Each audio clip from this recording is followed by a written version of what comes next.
Filho do ex-ministro Edson Lobão é preso pela Operação Lava Jato. Presidente Jair Bolsonaro deve ficar internado até domingo. Governistas prevêem ampla maioria para aprovar novo procurador-geral. Presidente do Senado desiste de antecipar votação da Previdência. Anuário revela redução de mortes violentas no país. Modelo que acusou Neymar é indiciada por 3 crimes. Trump demite conselheiro de segurança John Bolton. Novo caça da FAB é entregue na Suécia. Na série especial, nossos repórteres cruzam a fronteira com o Peru e chegam à região mais afetada pela contaminação do mercúrio.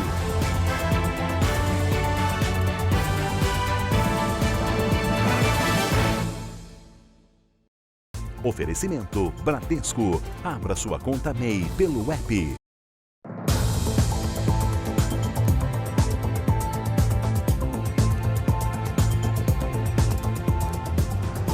Boa noite. Caiu a taxa de homicídios no Brasil e aumentaram os números de feminicídio, de estupro e de mortes provocadas por policiais. Essas são informações do Mapa da Violência de 2018, divulgado hoje pelo Fórum Brasileiro de Segurança Pública. O número de mortes violentas intencionais diminuiu em 23 das 27 unidades federativas. Foram 57.341 casos. A taxa brasileira caiu de 30 para 27,5 por 100 mil habitantes. Em parte, graças ao enfraquecimento da guerra de facções. Os governos locais, por um lado, conseguiram atuar ajudando a reduzir e, por outro, houve em algumas situações uma trégua entre as facções e, em outras situações, alguém ganhou a guerra. É uma soma de política pública com uma nova dinâmica da criminalidade. Na contramão dos números gerais, as mortes decorrentes de ações policiais aumentaram em quase 20%. De cada 100 mortes, 11 foram provocadas pela polícia. As polícias brasileiras hoje matam 17 pessoas por dia. Então, logo de cara, a gente poderia dizer, então o crime cai porque a polícia está matando mais. Aonde cai mais não é aonde a polícia mata mais. Então, são 2 fenômenos simultâneos, paralelos, que têm lógicas diferentes e que não podem ser comparados ou relacionados. Houve aumento também do número de estupros. Foram 180 por dia, mais de 66 mil casos, um recorde nos últimos 10 anos. E mais da metade das vítimas tinha no máximo 13 anos de idade. Além desse número ser uma calamidade, o fato é que a maior parte das vítimas são crianças e elas estão sendo estupradas por conhecidos dentro das suas próprias casas. Os feminicídios cresceram 4%, mais de 1.200 casos registrados. O estudo mostrou a relação direta entre os feminicídios e a violência doméstica. De cada 10 vítimas, 7 foram mortas dentro de casa. Em quase todos os casos, o agressor foi o namorado, o marido ou um ex-companheiro. Foi o que aconteceu em 9 de cada 10 crimes. Tainara dos Santos tinha 30 anos. Morreu ontem, em São Paulo, vítima de um tiro disparado pelo ex-marido. Ana Paula, de 33 anos, está internada em estado grave, depois que o companheiro ateou fogo ao corpo dela na madrugada de domingo, também em São Paulo. Esses covardes que existem por aí como o meu ex-genro são muito machistas. E não é assim. Ninguém é dono de ninguém. Tem que mudar. A modelo Nájila Trindade, que acusou Neymar por um suposto estupro, foi indiciada hoje por 3 crimes pela polícia de São Paulo. O jogo virou. A modelo Nájila Trindade, que acusou Neymar por um suposto estupro, foi indiciada por fraude processual, denunciação caluniosa e extorsão. O ex-marido dela, Stevens Alves, também foi denunciado por fraude processual e divulgação de conteúdo erótico, porque teria tentado vender vídeos da ex-mulher. Nájila registrou boletim de ocorrência contra Neymar em 31 de maio. Além do estupro, ela dizia também ter sido agredida pelo jogador. Em junho, o caso ganhou um novo capítulo, quando parte de um vídeo do encontro que a modelo teve com Neymar na França foi divulgada.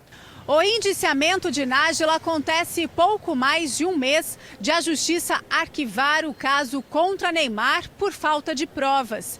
Mesmo arquivado, o processo segue em segredo de justiça. O jogador não foi indiciado. A delegada não quis gravar entrevista, mas disse que os depoimentos e provas apresentados por Nájila apresentaram incongruências. A defesa de Steven Alves disse que só vai se pronunciar quando tiver acesso ao inquérito. O advogado de Nájila Trindade não atendeu os contatos da nossa produção. Em Japeri, na Baixada Fluminense, 5 pessoas ficaram feridas no incêndio em um posto de combustível. Quem está lá e tem as informações para a gente é o repórter Pedro Paulo Filho. Boa noite para você, Pedro. Qual a situação agora? Boa noite, Adriana. Boa noite a todos. Os bombeiros de 5 quartéis acabam de fazer a operação de rescaldo no incêndio que começou no início da noite. As chamas atingiram a rede elétrica e por isso toda essa região está às escuras. Tudo foi provocado pela explosão de um caminhão-tanque na hora em que estava abastecendo. Rapidamente as chamas se alastraram. O fogo destruiu uma loja de conveniência e 8 veículos. Das 5 vítimas levadas para a Policlínica de Japeri, 3 trabalhavam no posto. Entre elas, um funcionário em estado grave com queimaduras de 2º grau. O local foi isolado para facilitar o trabalho dos bombeiros e agora segue interditado pela polícia. Do Rio de Janeiro, Pedro Paulo Filho. Obrigado, Pedro Paulo. O assassinato do pastor Anderson do Carmo vai ser reconstituído pela polícia. A deputada federal Flor de Lis deve participar. Os investigadores querem que a deputada e outras 12 pessoas que estavam na casa da família no dia do crime façam parte da reconstituição. Flor de Lis está em Brasília e não recebeu a intimação. A reconstituição está marcada para o próximo dia 21.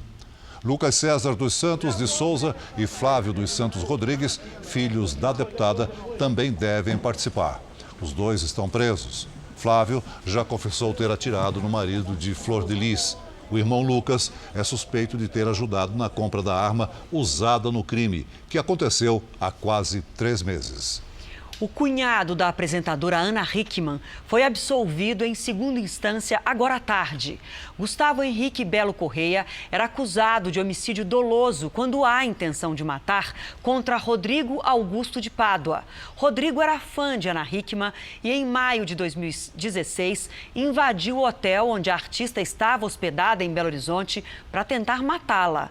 Pádua foi morto com 3 tiros na nuca depois de lutar com o cunhado da apresentadora. O subprocurador Augusto Aras, indicado pelo presidente Jair Bolsonaro para a Procuradoria-Geral da República, foi ouvido hoje pelos líderes do Senado. A sabatina ao subprocurador está prevista para o próximo dia 25. O ambiente, segundo líderes, é favorável à aprovação do nome de Aras, apesar das resistências entre setores do Ministério Público. Augusto Aras começou logo pela manhã a visita aos gabinetes dos senadores. Entre as missões do indicado para comandar o Ministério Público Federal está a de convencer os parlamentares de que sua gestão não afetará o andamento de investigações sobre corrupção e que haverá isenção na fiscalização do poder público. Augusto Aras ainda contou com uma vantagem adicional que lhe facilitou o diálogo com os senadores. Ele foi convidado pelo próprio presidente Davi Alcolumbre para participar da reunião de líderes, algo inédito aqui no Senado. A conversa levou mais de 2 horas. Foi preciso explicar como Aras pretende agir para pacificar o próprio Ministério Público. Colegas procuradores protestam contra a escolha do presidente Bolsonaro, que não seguiu as indicações da corporação na lista tríplice. O presidente não tem a obrigação de seguir esta lista apresentada pela Associação dos Procuradores. Não posso responder a perguntas que, como todos gostariam de responder, tendo em vista que somente ao Senado, na sabatina, caberão todas as respostas que os senhores pretendem. Raquel Dodge deixa o posto no dia 17. A sabatina na CCJ e a votação do nome de Aras em plenário estão previstas para o dia 25. Eu acho que ele vai surpreender, vai ter um amplo apoio, tanto na CCJ quanto no plenário. Eu acho que ele terá uma votação muito forte. O dia também foi de debates técnicos no Senado com especialistas que foram discutir a reforma da Previdência. A sessão teve a participação de 6 convidados, 3 críticos ao texto e os outros 3 favoráveis à reforma. O debate acontece na reta final da tramitação da PEC, que já foi enviada pela Comissão de Constituição e Justiça para votação. O presidente do Senado desistiu de antecipar para esta semana a votação de primeiro turno da reforma. A gente construiu um calendário. Eu tentei conversar com os senadores e tentar dar um encaminhamento de uma possível construção num adiantamento do calendário. Mas, lógico, os líderes me cobraram para que a gente cumprisse o acordo do prazo. E eu, naturalmente, vou cumprir o que eu já combinei. O Jornal da Record pergunta: que assunto você quer assistir na edição de amanhã sobre como saber se o combustível que você compra para o seu carro não é adulterado? Ou sobre as microfranquias, como empreender com pouco dinheiro. É só acessar o R7 e dar a sua opinião. Faça a sua escolha. Ajude a gente a fazer o JR. O que você quer assistir? Quando quer assistir? Qual a sua opinião sobre os temas que estamos tratando aqui? No novo Jornal da Record, quem assiste também interage. E não é só agora, não durante o jornal, é o dia todo, na televisão e também na internet. Sair da caixinha é a realidade do Jornal da Record. E não é só maneira de falar. Com as mudanças dessa semana, o JR passou a ser mais interativo. Isso significa que jornalistas e telespectadores podem trocar informações com mais frequência e intensidade. O resultado sai ainda hoje aqui no Jornal da Record. A gente quer fazer junto um JR em que o público assista, mas também seja atuante. Ajude a gente a fazer um jornal cada vez melhor. Além de poder ver e opinar sobre tudo o que acontece no jornal ao vivo, vai dar para saber ainda o que nós, repórteres, estamos fazendo antes mesmo da edição ir ao ar. É só entrar aqui nas redes sociais do JR. A gente vai fazer um resumo das reportagens e esses stories você pode ver a qualquer hora, em qualquer lugar. O JR ganhou um estúdio mais moderno e o jornal a que você está acostumado não é mais o único. Ao longo do dia, são outras 4 edições com notícias ao vivo do Brasil e do exterior. Uma 5ª edição é feita exclusivamente para a internet. O tema da série especial de cada semana é divulgado toda segunda pelas redes sociais. Tudo ao vivo. O Jornal da Record passa a fazer o primeiro jornalismo multiplataforma do Brasil, com conteúdo e até memes pensados especificamente para cada rede social, além do R7 e do Play Plus. O principal ponto do projeto multiplataforma do Jornal da Record é justamente colocar para o público conversar com a gente. A gente quer ouvir o que ele quer saber mais, né? Quais são as pautas que realmente interessam? Assim como a gente está colocando conteúdo nas mais diversas plataformas, a gente também está com ouvidos nas mais diversas plataformas, abertos a comentários, a dúvidas. Sempre tem gente interagindo com o público nas redes sociais, na plataforma do R7, em vários lugares e também disponibilizando conteúdo para essas pessoas consumirem em todos os lugares. Novas trilhas, novos quadros, nova identidade, mas com a credibilidade de sempre. Aí tem outra novidade. Você também pode criar o seu meme em cima das notícias de hoje. Mande pra gente com a nossa hashtag #VocêNoJR. Os mais interessantes nós também vamos compartilhar nas nossas redes sociais. A Justiça Federal suspendeu a aplicação de multas feitas por vídeo monitoramento dentro dos carros. Segundo a decisão, que é recente, as câmeras violam o direito à intimidade e à privacidade assegurado na Constituição. Nas ruas, não é difícil encontrar motoristas reclamando. Uma fiscalização muito rigorosa, que a gente se sente até sem nenhuma liberdade, né? Mas o que muita gente não sabe é que agora os motoristas não podem mais ser multados por fiscalização de videomonitoramento. Segundo decisão da Justiça Federal, na semana passada, o uso de câmeras capazes de captar à distância o que se passa dentro dos carros viola o direito à privacidade. Com a decisão, infrações como dirigir sem cinto de segurança ou utilizando o celular, por exemplo, não podem mais ser aplicadas através desse mecanismo. O sistema também fica impedido de impor multas por avanço de sinal vermelho, excesso de velocidade, entre outros tipos de irregularidades no trânsito. Mas os radares de velocidade e sensores de sinais de trânsito continuam em operação. Já outras infrações, como estacionar em local proibido ou dirigir na contramão, seguem valendo. A discussão sobre o assunto é antiga, fruto de uma ação movida pelo Ministério Público Federal ainda em 2017. E apesar da decisão valer em todo o país, ainda cabe recurso. Mas os estados e municípios não contestaram nada até agora. Em Salvador, são pelo menos 300 câmeras desse tipo, com capacidade de aumentar a imagem em 20 vezes. Das mais de 300 mil multas aplicadas este ano, menos de 1% delas foi por meio de videomonitoramento. Eu acho que a nossa sociedade ela não está suficientemente madura para que as fiscalizações sejam flexibilizadas. E o Brasil bateu recorde na produção de grãos. Esse bom desempenho foi puxado principalmente pelo milho exportado para o mercado chinês, que também impulsionou as lavouras de algodão. Paulo tem muitos motivos para estar feliz. Ele produz soja e milho nesta propriedade no interior de Goiás. E o resultado que alcançou este ano vai ficar na memória. Essa foi uma safra muito boa. Esperamos que a próxima também seja. Milhares de produtores como Paulo fizeram um recorde histórico da safra de grãos. Cerca de 240 milhões de toneladas. Crescimento de quase 6%, apesar da ligeira queda na soja, que representa quase metade da produção brasileira. A queda na produção de soja foi compensada pelo crescimento na cultura do algodão e principalmente do milho, que chegou a quase 100 milhões de toneladas. O recorde histórico é resultado de duas safras, a do verão, que foi boa, e a do inverno, considerada extraordinária pelos produtores. A gente teve uma situação esse ano que foi a antecipação da colheita da soja, né? Então a gente plantou o milho mais cedo, o milho segunda safra, que é geralmente plantado depois da colheita da soja, e isso favoreceu porque o milho pegou uma melhor condição climática. Então isso favoreceu essa grande produção que nós tivemos de milho esse ano. Tudo preparado, está pronto, só aguardando mesmo chover para iniciar o plantio.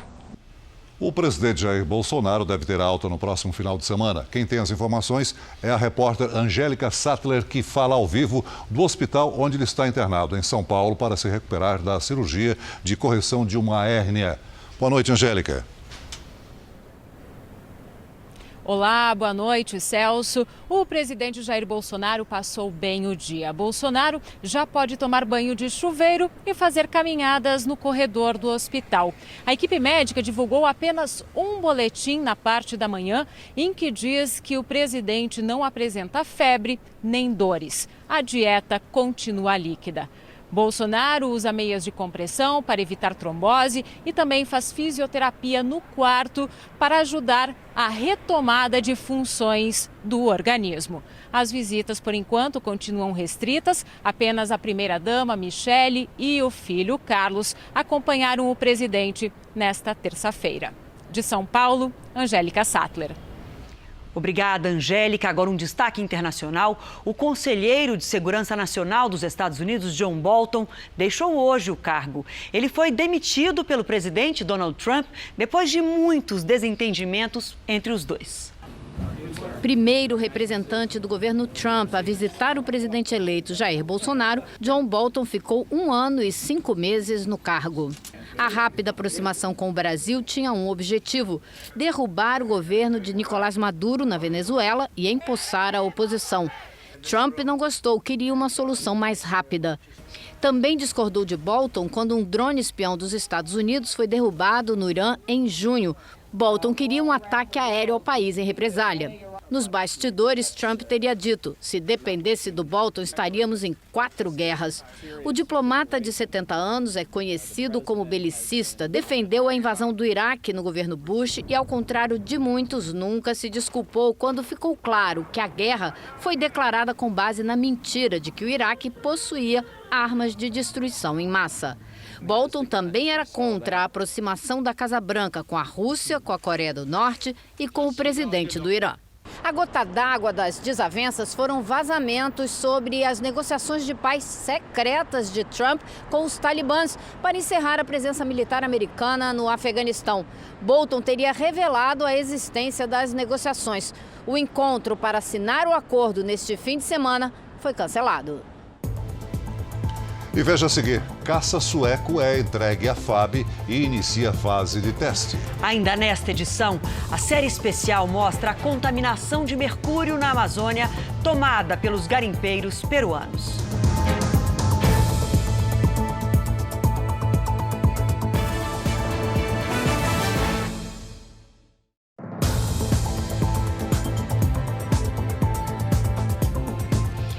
Uma postagem do vereador Carlos Bolsonaro nas redes sociais provocou reações hoje em Brasília. Ele falou sobre o ritmo de mudanças numa democracia. O presidente em exercício, Hamilton Mourão, disse que a democracia é um pilar da civilização ocidental.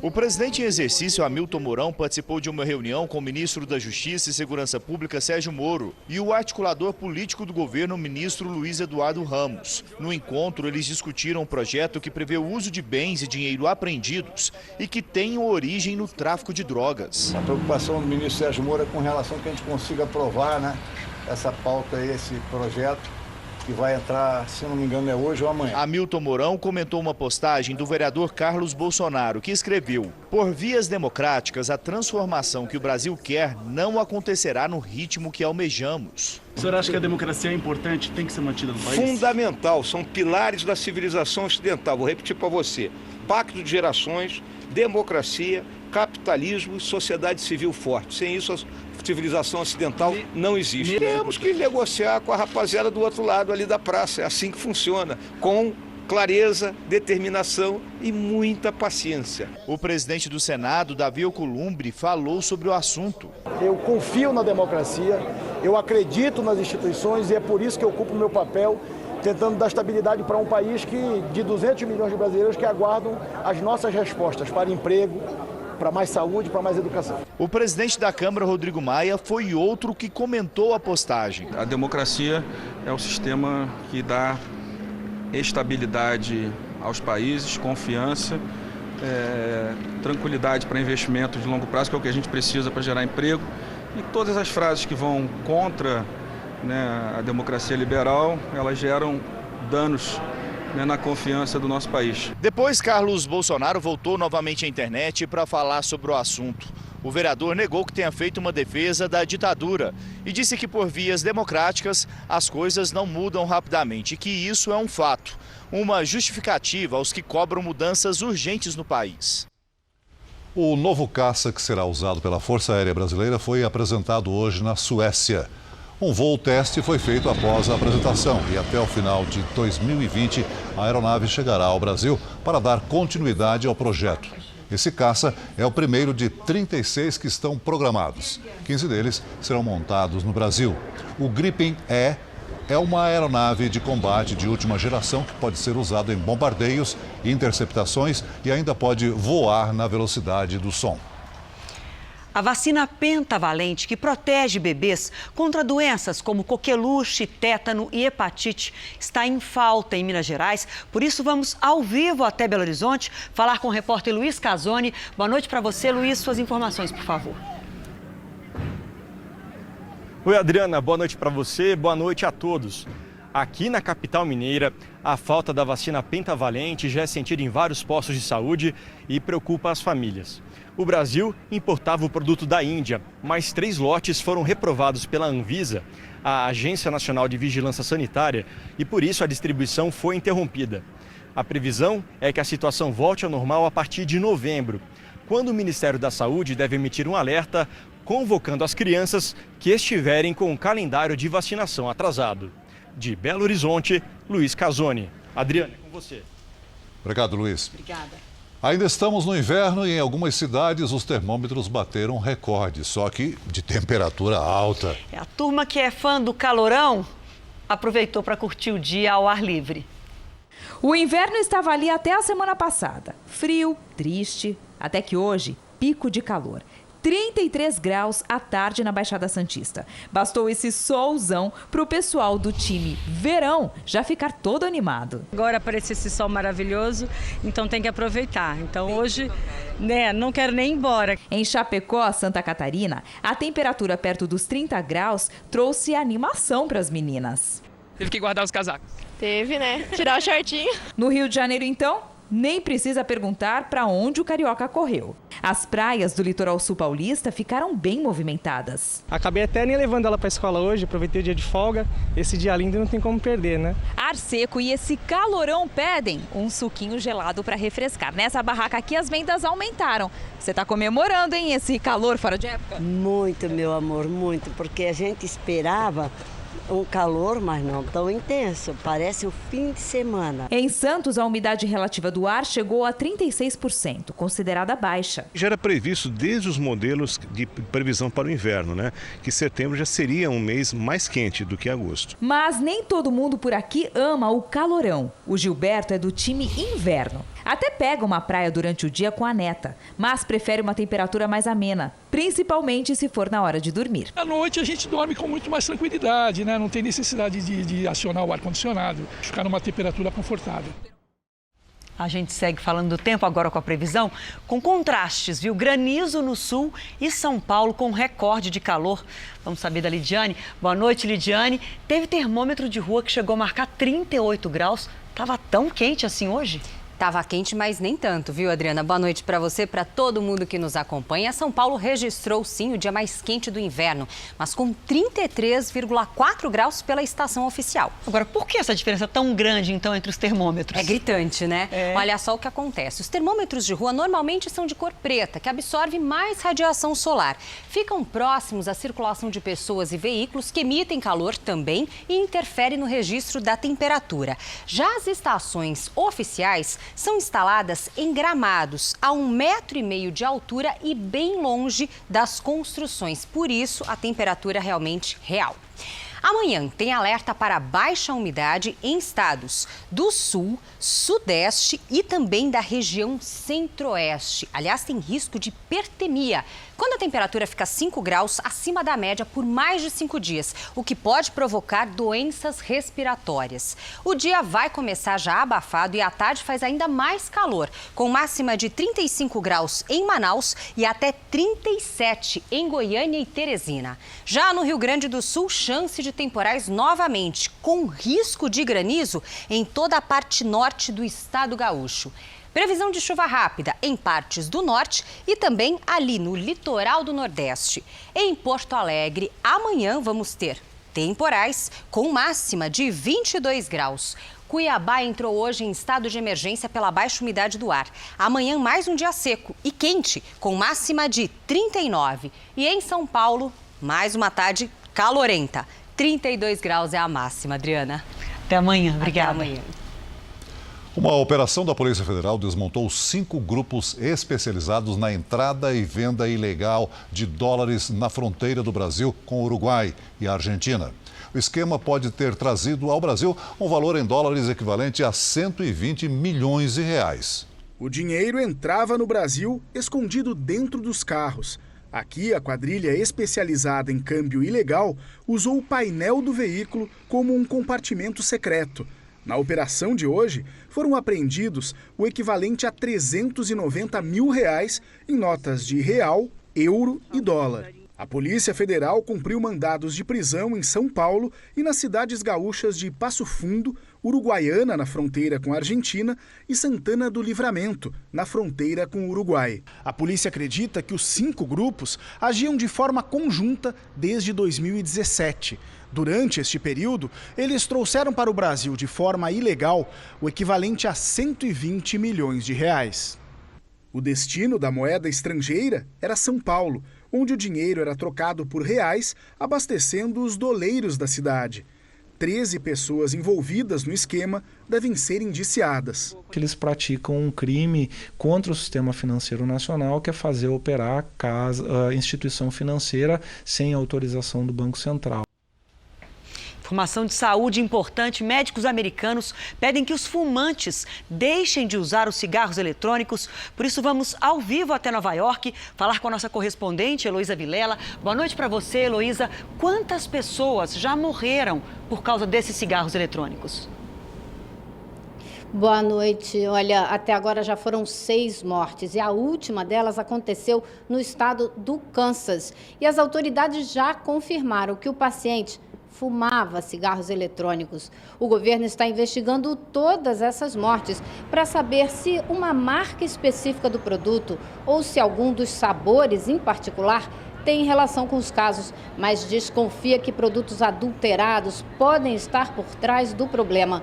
Autoridades de saúde já registraram mais de 400 internações associadas aos cigarros eletrônicos e todos os pacientes têm os mesmos sintomas. Aqui em Nova York, o governo indiciou 13 empresas a prestar esclarecimentos. Elas vendem produtos que modificam o conteúdo de alguns cigarros eletrônicos. De Nova York, Heloísa Vilela.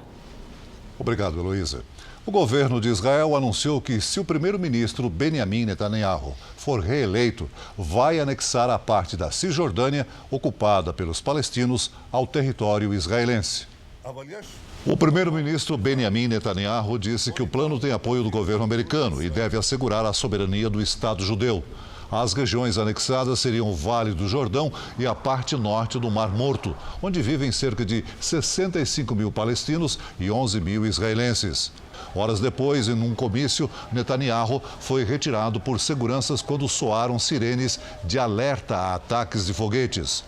As eleições em Israel acontecem na semana que vem. Veja a seguir.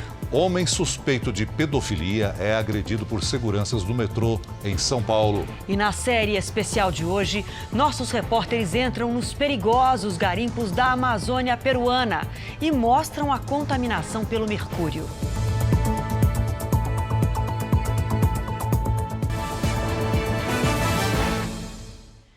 Estamos de volta com o JR e o governo federal tenta convencer os ministros do Tribunal de Contas da União a não alterar as regras propostas para a divisão do excedente de petróleo do pré-sal, estimado em mais de 100 bilhões de reais. Nós já vamos ao vivo a Brasília. O repórter Luiz Fara Monteiro tem as informações para a gente. Boa noite para você, Luiz.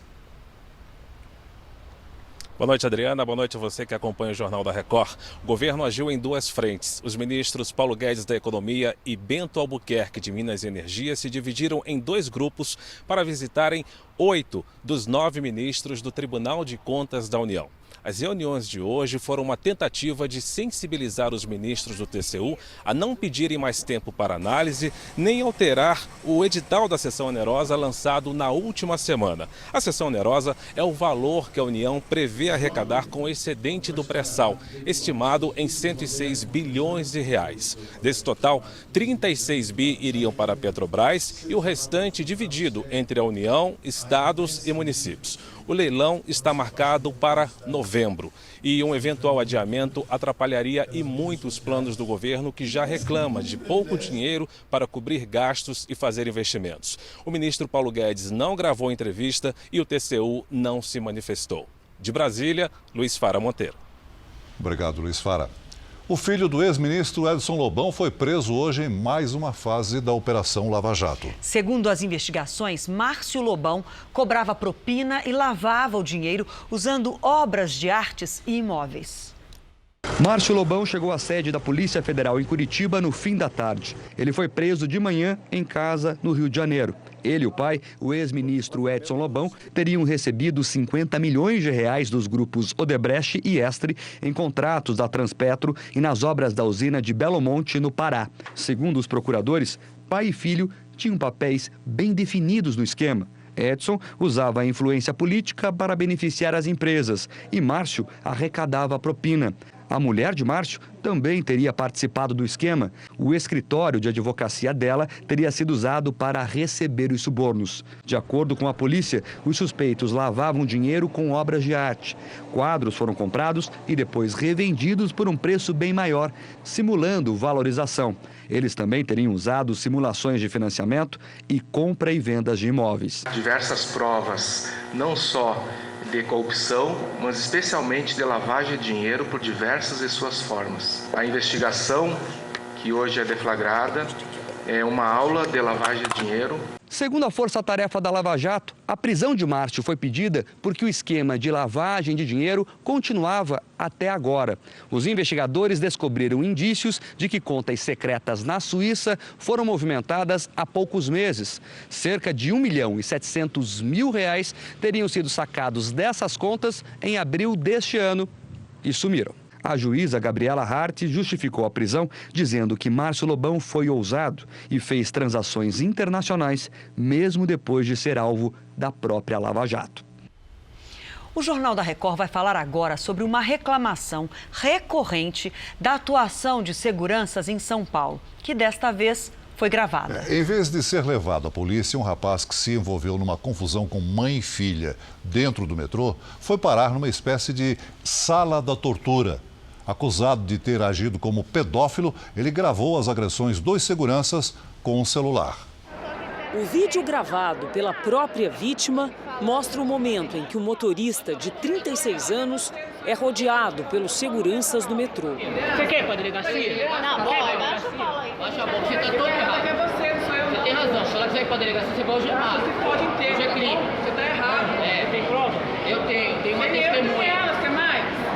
Você precisa de mais o quê? Para que você é homem, assumir essa que você faz aí. Ele tenta argumentar que não cometeu nenhum crime, mas é acusado pela mãe de uma menina de 13 anos de ter tido uma atitude estranha. A mãe diz que ele deu uma resposta agressiva à menina. Não fez nada, a mulher é louca. Eu não preciso ver ela, viu? Já tá basta pra mim. Pra mim é só te algemar, é só o que eu preciso.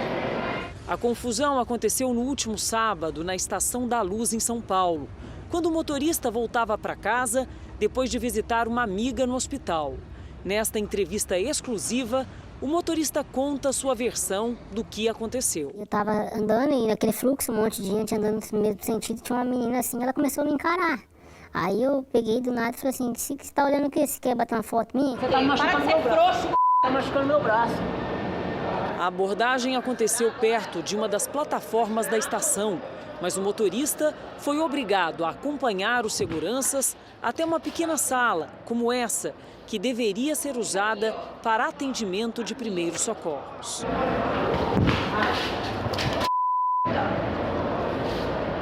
Fica aqui, ó. Aqui, ó. Mesmo depois de dar informações e apresentar os documentos pessoais, ele foi agredido por uma segurança com tapas e socos. A mãe dela é louca? A mãe dela é louca? A mãe dela é louca? Hã? Mãe e filha foram embora antes da sessão de espancamento, sem registrar a ocorrência. Como é que você se sente? Humilhado. Aí ela me apertou pelo braço aqui, eu falei, você tá machucando meu braço. Ela, você é frouxa, pegou e jogou no quartinho. Aí ela me desferiu golpes no rosto e chutes na perna. Indignado, o motorista, que não tem passagem pela polícia, saiu da estação e procurou essa delegacia aqui na região central de São Paulo para registrar um boletim de ocorrência. A polícia já está investigando o caso e o metrô também abriu um procedimento para apurar o ocorrido. Os 3 seguranças envolvidos na agressão foram afastados. Por meio de nota, o metrô diz que repudia qualquer tipo de violência, mas também não pode tolerar assédio a mulheres e adolescentes. O metrô promete manter os seguranças afastados durante a apuração.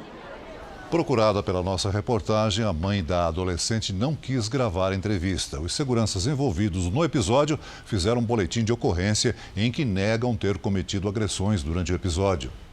Agora vamos ver o resultado da enquete de hoje aqui do Jornal da Record. Nós apresentamos 2 assuntos para que você de casa possa ajudar a gente a fazer o JR. E olha só a votação no R7 como ficou. 39% escolheram o assunto combustível e 61% gostariam de assistir a reportagem sobre franquias, como empreender com pouco dinheiro. Então tá combinado, amanhã exibiremos aqui a reportagem sobre franquias.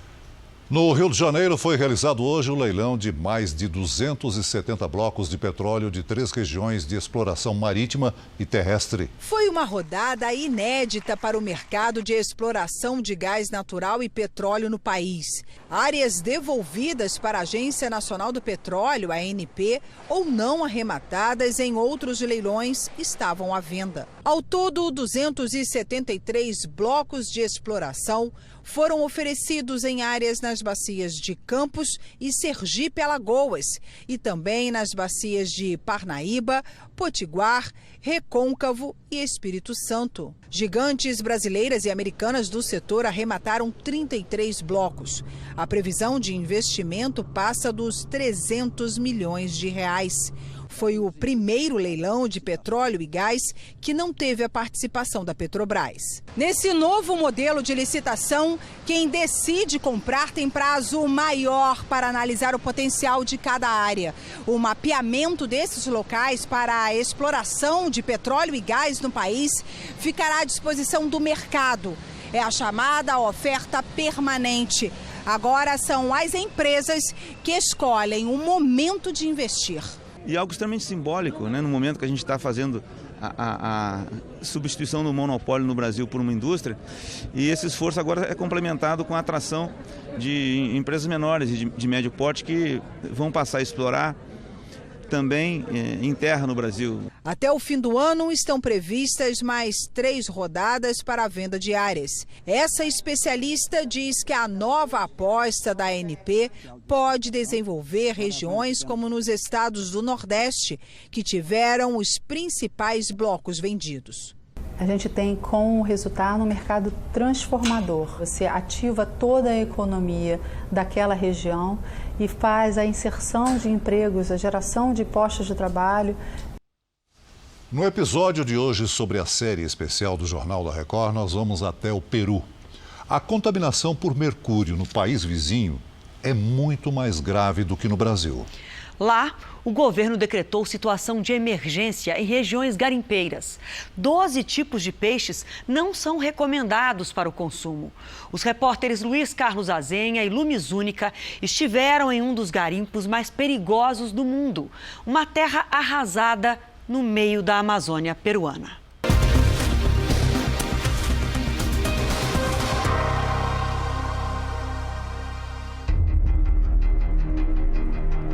Parece até paisagem de outro planeta, mas estamos na Amazônia. Covas abandonadas do garimpo a perder de vista. Notem no horizonte que o que sobrou da floresta começa a morrer. Estamos no povoado de La Pampa, no Peru. Começou tudo isso aqui como um acampamento e se tornou uma cidade mineira, uma cidade gigante. E eles se enfiam aqui pela floresta com maquinário para buscar o ouro. Hoje asfaltada, a rodovia interoceânica serve de caminho para os garimpeiros.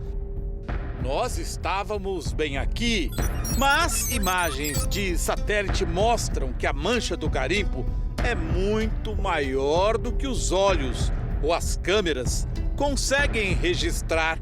Avança até sobre reservas ambientais. Em La Pampa, não podemos nos identificar como jornalistas. Tem chineses, tem colombianos, venezuelanos, brasileiros, russos, ucranianos. O problema é que muitos deles andam armados. E apontar uma câmera para eles equivale a pedir para levar um tiro. Acho que eu posso descer com essa aqui ou vai chamar atenção? Não, pelo amor de Deus, não.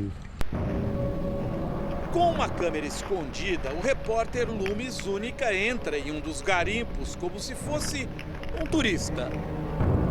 Trabalho difícil, né? E trabalha na água o dia inteiro? Há ouro aqui, nessa água? Sim. Para chegar a La Pampa, atravessamos a fronteira em Assis, Brasil, no Acre. Entramos no departamento de Madre de Dios. Ao longo da rodovia ficam as estradas para os maiores garimpos peruanos. Em La Pampa, a venda de gasolina é feita assim, a granel, para abastecer as motos e os veículos que facilitam a chegada aos garimpos. Onde compro botella? Dame uma botella inteira, pues, 2 botellas, não sei. Quanto tem uma botella? Um galão, dame um galão. Toda essa região está sob intervenção do Exército. Quando os militares fazem operações, desembarcam fortemente armados. Por que você não tem seguro aqui? Aqui só tem mineiro, tem bandidos aqui, inclusive recentemente mataram uma pessoa por estar gravando. Foi a última pessoa que gravou nessa cidade. Como é que é? A última pessoa que fez uma gravação aqui foi morto. Foi morto a tiros. Dezembro do ano passado, um segurança de garimpeiros filmou um policial cobrando propina de comerciantes em La Pampa. O vídeo foi parar nas redes sociais. O autor das imagens, Rafael Hidalgo Chaves, foi assassinado um mês depois. Durante nossa investigação, encontramos máquinas novinhas. Olha o tipo de máquina que entra nessa estradinha. Essa custa o equivalente a R$1 milhão para importar do Japão. Sinal de que os chefes do garimpo têm muito dinheiro. A Força Aérea do Peru monitora a área, só que bem do alto. Desde que as grandes máquinas chegaram aos garimpos, a destruição se multiplicou.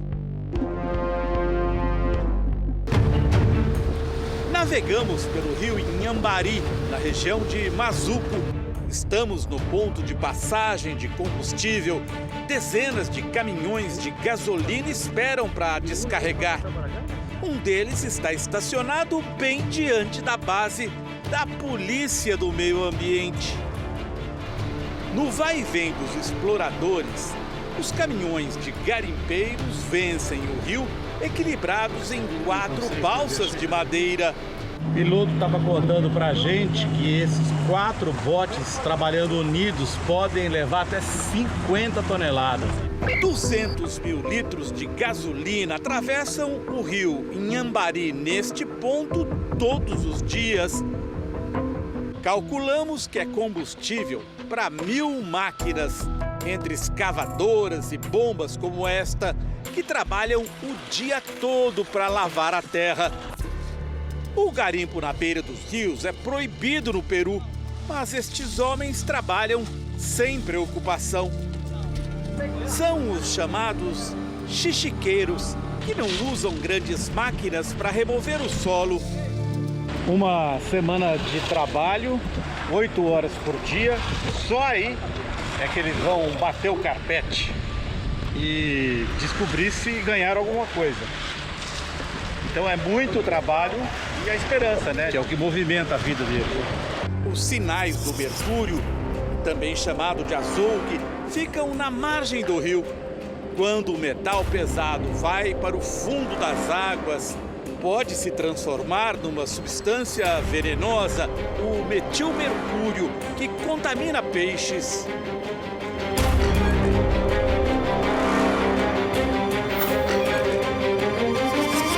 O peixe, que isso é o permissível pela OMS 0,5 ppm.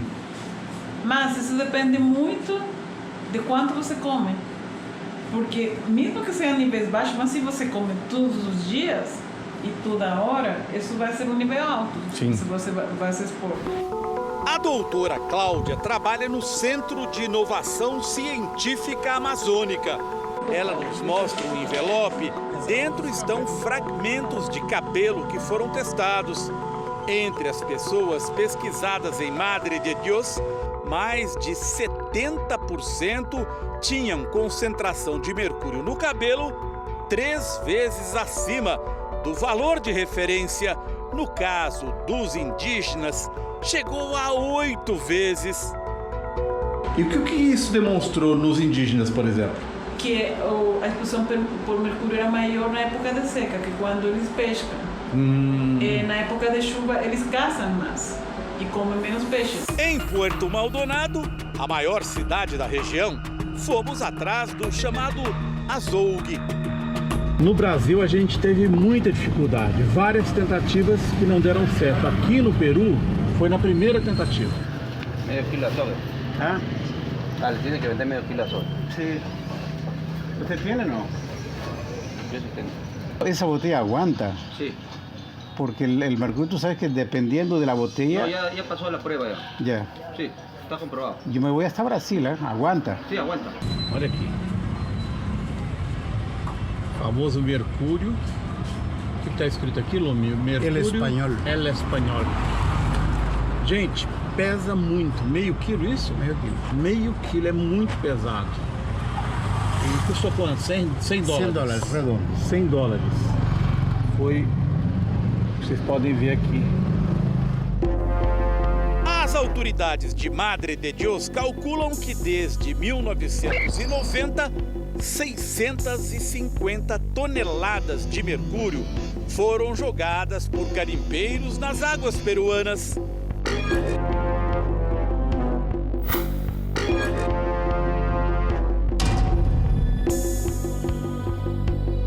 O mercado da cidade abastece toda a região. Aqui encontramos à venda o Doncella, que está na lista dos não recomendados. Eu não sou surubim, ou pintado. Numa cidade que depende do garimpo, difícil encontrar quem leve a sério a ameaça de contaminação. Dona Irma, que é brasileira, diz que comprou no mercado o pacu, que vai nos servir no almoço. Ela não acredita no alerta dos cientistas. Esse é de rio ou é? É de rio, porque eu não gosto outro de criadeiro. Mas e essa história que falam que tem mercúrio no rio? É mentira, tem nada. Não. Não, porque o peixe não é louco de pegar, porque o mercúrio pesa, né? Por isso, as autoridades daqui tomaram medidas extremas, como a apreensão de um tipo de bagre, o mota, conhecido no Brasil como piracatinga. Por causa de índices extremos de contaminação, um problema amazônico, que também é dos brasileiros, já que peixes não reconhecem fronteiras e as águas do Peru correm em direção à Amazônia brasileira.